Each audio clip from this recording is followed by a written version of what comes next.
selamat siang Bu. Perkenalkan nama saya Rivaldo Saragi. Di sini saya ingin wawancara Ibu terkait mata kuliah metode pendidikan pembelajaran. Pertanyaannya, bagaimana Ibu menilai kemampuan siswa dalam memahami teks bacaan? Ya, dengan cara memberikan sebuah cerita. Terus kan setiap bab itu kan berbeda-beda. Ada yang mereka menulis, kayak menulis surat, membuat cerita. Terus mereka apalagi ya, mengisi atau menyusun cara-cara membuat apa ya, boleh pengalaman pribadinya ya, terus boleh juga dengan kehidupan dia dengan temennya gitu, terus dengan lingkungannya, dengan sekolahnya gitu. Biasanya anak-anak tuh lebih suka kalau yang berdekatan dengan Tempat tinggal. ya dengan lingkungan dia, dengan kenyataan yang dia jalanin kayak gitu. Terus Bu, apa saja kesulitan yang sering dihadapi siswa dalam pembelajaran bahasa Indonesia? Kalau kesulitannya sih beberapa yang mereka alami yang sudah saya ajarkan, misalnya dari jam pertama ya, jam ya. Kalau misalnya kendalanya saya ada di jam terakhir, mereka udah terlelah duluan. Jadi untuk fokusnya berkurang. Iya. Terus kalau misalnya kendalanya anak-anak sekarang kan literasinya agak kurang ya. Kalau disuruh membaca itu dia mulai kayak jenuh. Tapi kalau kita suruh dia untuk bukan membaca ya, bercerita tetapi tidak menggunakan teks, mungkin dia suka. Tapi kalau untuk menulis sekarang anak-anak tuh males karena udah terbiasa dengan gadget kan. Jadi lebih sukanya mereka bercerita tanpa menulis, jadi keluar kayak gitu aja gitu. Terus Bu, strategi apa yang Ibu gunakan untuk meningkatkan kemampuan menulis peserta didik? Tapi harus dipaksa ya, walaupun dia nggak mau, tetap saya harus paksa dia menulis ya. Misalnya kayak kalau sekarang kan walaupun sudah ada buku buku paket, kan ada cerita tuh, ada beberapa, tetap mereka kayak menulis soal dulu. Kadang nanti mereka jawabannya tetap disuruh menulis, tidak, walaupun sekarang sudah banyak menggunakan, kayak kita kan menggunakan Chromebook ya. Iya Bu. Menggunakan Chromebook, jadi anak itu harus kita biasain tetap menulis. Jadi menulis cerita, tergantung bab yang kita ajarkan nantinya. Terus Bu, bagaimana respon siswa terhadap metode atau media yang Ibu gunakan? Ya kan anak-anak itu kan kesenangannya atau kesukaannya kan berbeda. Ada yang suka bercerita tanpa menulis, ada yang menulis tapi dia tidak mau bercerita, ada juga jarang tapi itu aja. Jadi berbeda-beda mereka minatnya, nggak bisa disamain.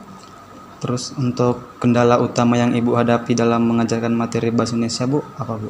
Kendalanya karena anak-anak ini literasinya juga masih kurang ya. Karena di SD sekarang mereka tuh untuk menulis kurang, pemahamannya juga kurang, jadi ya memang harus lebih sering diajarkan berulang-ulang. Gitu. Terus, apakah Ibu mengalami kendala dalam menerapkan kurikulum bahasa Indonesia yang berlaku sekarang? Ya ada. Kendalanya adalah ada beberapa bagian atau bab yang harusnya diajarkan itu beberapa sudah dihilangkan. Jadi misalnya kayak kita mengajarkan tentang sastra itu sedikit udah sekarang. Padahal sastra itu juga penting buat mereka kan. Karena kan kita dominan di sini kan Melayu ya. Melayu. Jadi sastra itu penting, tapi nggak apa-apa. Tetap kita ajarkan, kita selipkan di beberapanya. Terus kendalanya lagi adalah minat anak itu kan berbeda-beda, nggak sama. Seperti yang saya bilang tadi. Jadi bagaimana kita menilai dulu anak ini maunya apa. Jadi kita sesuaikan dengan minatnya. Jadi siswa di sini lebih banyak minat apa Bu? Menulis? Bertanya tanpa membaca. Jadi lebih banyak suka bu ini apa. Jadi itulah literasinya kurang. Bagaimana cara Ibu mengidentifikasi dan menangani siswa yang mengalami kesulitan belajar bahasa Indonesia?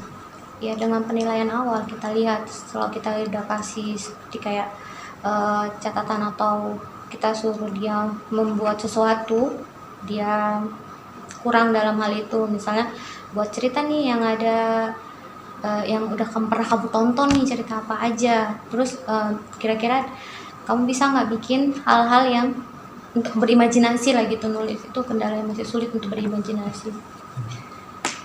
Apakah siswa ibu menunjukkan antusias ketika diberi tugas menulis atau menganalisis teks sastra?